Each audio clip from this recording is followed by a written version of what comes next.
एक छोटी सी infra logistic company, लेकिन नंबर ऐसे हैं कि आप दो बार चेक करो।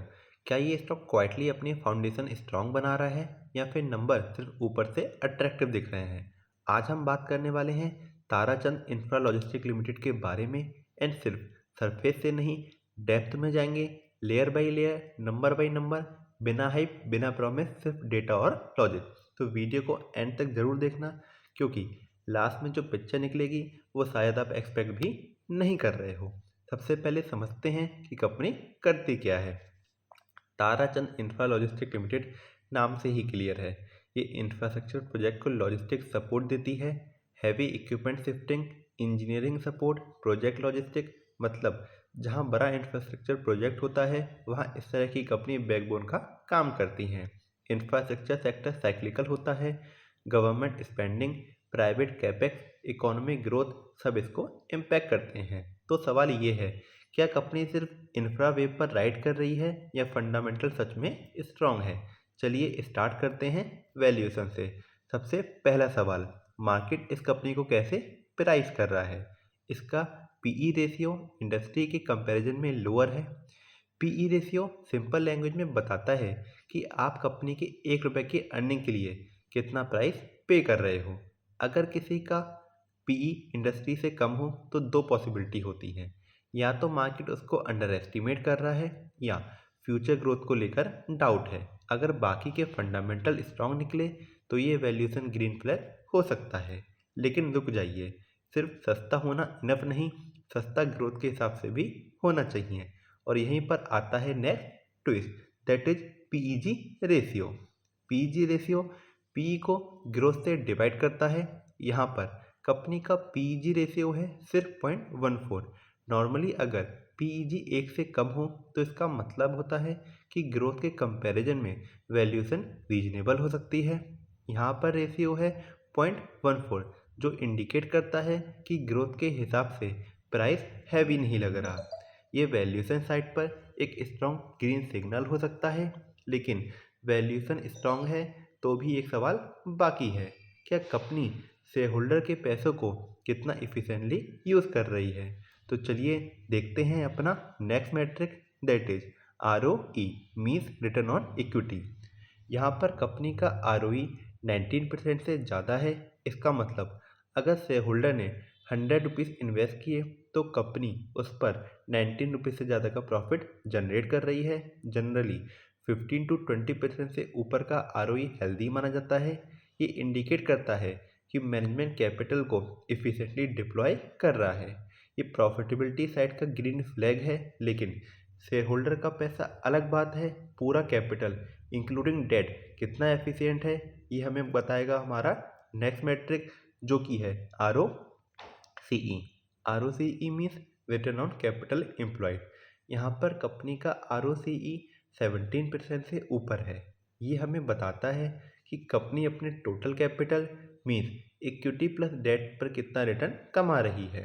नॉर्मली 15% से ऊपर जनरली ROCE स्ट्रांग माना जाता है, तो यहाँ पर 17% है, जो कि ऑपरेशनल एफिशिएंसी का सिग्नल है। मतलब बिजनेस स्ट्रक्चर काफ़ी इफेक्टिव हो सकता है। वैल्यूएशन, प्रॉफिटेबिलिटी एंड एफिशिएंसी का ग्रीन सिग्नल देखने को मिलता है। लेकिन एक इम्पॉर्टेंट सवाल, डिमांड स्ट्रांग है या नहीं। तो चलिए रेवेन्यू ग्रोथ को देखते हैं, जो कि है अपना नेक्स्ट मैट्रिक। बेसिकली ये हमें बताता है कि कंपनी का रेवेन्यू लास्ट ईयर के कंपैरिजन में कितना ग्रो हुआ है। यहाँ पर कंपनी के लास्ट 3 ईयर्स की सेल ग्रोथ 24% से ज़्यादा रही है। ये हमें बताता है कि कंपनी का रेवेन्यू स्पीड से इंक्रीज हो रहा है। नॉर्मली 20% प्लस ग्रोथ डिसेंट से ऊपर माना जाता है, तो यहाँ पर 24% प्लस है, जिसका मतलब हो सकता है कि प्रोजेक्ट और डिमांड पाइपलाइन स्ट्रांग हो। ये ग्रोथ मोमेंटम का पॉजिटिव सिग्नल है। लेकिन रेवेन्यू बढ़ना अलग बात है एंड प्रॉफिट बढ़ना अलग बात। असली गेम प्रॉफिट में छुपा होता है। तो चलिए अपना नेक्स्ट मैट्रिक देखते हैं, जो कि है प्रॉफिट ग्रोथ। बेसिकली ये हमें बताता है कि कंपनी का नेट प्रॉफिट लास्ट ईयर के कंपैरिजन में इंक्रीज हुआ या डिक्रीज हुआ। यहाँ पर कंपनी का प्रॉफिट ग्रोथ लास्ट 5 सालों में 136% से भी ज़्यादा हुआ है। ये नंबर इंडिकेट करता है कि अर्निंग में स्ट्रॉन्ग एक्सपेंशन हुआ है। अगर प्रॉफिट सेल से भी फास्टर ग्रो करे तो मार्जिन इम्प्रूव हो रहे हैं, ये हो सकता है। ये अर्निंग क्वालिटी का पावरफुल ग्रीन फ्लैग हो सकता है। लेकिन एक इम्पॉर्टेंट चेक अभी भी बाकी है। क्या प्रमोटर खुद कितने इन्वेस्टेड हैं कंपनी में एंड कितना भरोसा करते हैं? इसका पता चलेगा हमें अपने next metric promoter share holding से। प्रमोटर शेयर होल्डिंग हमें बताता है कि कंपनी के प्रमोटर और फाउंडर कंपनी के शेयर में कितना परसेंटेज स्टेक रखते हैं। यहाँ पर कंपनी की प्रमोटर होल्डिंग 70% से ज़्यादा है, जिसका मतलब हो सकता है high promoter holding generally long term commitment का सिग्नल हो सकता है। मतलब मैनेजमेंट का खुद का पैसा भी बिजनेस में लगा हुआ है। ये ओनरशिप अलाइनमेंट का पॉजिटिव फैक्टर है। लेकिन फाइनेंशियल स्ट्रेंथ का शॉर्ट टर्म टेस्ट अभी बाकी है। तो चलिए अपना नेक्स्ट मैट्रिक देखते हैं, करंट रेशियो एंड लिक्विडिटी को चेक करते हैं। करंट रेशियो बेसिकली हमें बताता है क्या कंपनी के पास इतनी करंट एसेट अवेलेबल हैं कि वो अपनी शॉर्ट टर्म लायबिलिटी को आसानी से पे ऑफ कर पाए। यहाँ पर कंपनी का करंट रेशियो है 1.64, जबकि 1.5 से 2 के बीच का रेशियो जनरली बैलेंस माना जाता है। सो यहाँ पर रेशियो ना ज़्यादा वीक है ना एग्रेसिव, इसलिए ये एक न्यूट्रल फ्लैग है। लिक्विडिटी मैनेजेबल लगती है लेकिन एक्सेप्शनल नहीं। अब बचा last stress test, that is debt का प्रेशर टेस्ट, जिसके लिए हम चेक करेंगे अपना next metric, that is interest coverage ratio. ये हमें बताता है क्या कंपनी अपने डेट के इंटरेस्ट को अपने ऑपरेटिंग प्रॉफिट के थ्रू आसानी से पे ऑफ कर सकती है या नहीं कर सकती है।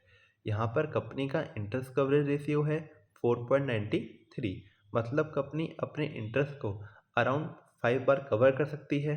3 से ऊपर का रेशियो कंफर्टेबल जोन माना जाता है। तो यहाँ पर 4.93 का रेशियो ये इंडिकेट करता है कि डेट प्रेशर मैनेजेबल हो सकता है। ये डेट मैनेजमेंट साइड का ग्रीन सिग्नल है। अब तक हमने पास्ट परफॉर्मेंस को देखा, लेकिन अब हम बात करेंगे रिसेंट क्वार्टर क्या कह रहा है, क्या ग्रोथ सस्टेन हो रही है। तो चलिए देखते हैं। सितंबर 25 एंड दिसंबर 25 के नंबर कंपेयर करें तो सेल इंप्रूव हुई, ऑपरेटिंग प्रॉफिट इंप्रूव हुआ, नेट प्रॉफिट इंप्रूव हुआ और ऑपरेटिंग मार्जिन भी बेटर हुआ compare to last year period. इसका मतलब क्या हो सकता है? ये इंडिकेट करता है कि रिसेंट परफॉर्मेंस ऑपरेशनली स्ट्रांग रही है। शॉर्ट टर्म मोमेंटम पॉजिटिव लग सकता है। लेकिन इंस्टीट्यूशनल क्या कह रहे हैं? अगर हम प्रमोटर होल्डिंग की बात करें तो प्रमोटर होल्डिंग स्टेबल है, जो कॉन्फिडेंस का सिग्नल है। लेकिन DI एंड FI पार्टिसिपेशन अभी एग्रेसिवली इंक्रीज नहीं हुई। इसका मतलब हो सकता है कि इंस्टीट्यूशनल इन्वेस्टर अभी वेट एंड वॉच मोड में हैं। कभी कभी इंस्टीट्यूशनल एंट्री फ्यूचर ट्रिगर होता है, कभी डिले कॉशन का सिग्नल भी होता है। इसको मॉनिटर करना इम्पॉर्टेंट होगा। अगर हम ओवरऑल देखें तो वैल्यूएशन अट्रैक्टिव लग रही है, ग्रोथ स्ट्रांग है, प्रॉफिटेबिलिटी सॉलिड है, प्रमोटर कॉन्फिडेंस हाई है, डेट मैनेजेबल है। सिर्फ करंट रेशियो न्यूट्रल जोन में आता है। तो फंडामेंटल पिक्चर ओवरऑल स्ट्रांग लगती है। लेकिन स्टोरी यहीं पर ख़त्म नहीं होती। फंडामेंटल स्ट्रांग होने के बाद भी risk factor, market cycle, government policy, infra spending, competition, ये सब इक्वली इम्पॉर्टेंट होते हैं। नेक्स्ट वीडियो में हम देखेंगे वो हिडन रिस्क जो शायद बहुत लोग इग्नोर कर देते हैं। तो अगर आप सिर्फ नंबर नहीं पूरी स्टोरी समझना चाहते हो तो चैनल को सब्सक्राइब कर लो, क्योंकि यहाँ हाइप नहीं सिर्फ डीप एनालिसिस मिलेगा। आज नंबर स्ट्रॉन्ग लगे, कल रिस्क एक्सपोज हो सकता है। असली इन्वेस्टिंग वही है जहाँ क्लैरिटी हो। एंड क्लैरिटी मिलते हैं आपसे नेक्स्ट वीडियो में। Till then goodbye and take care.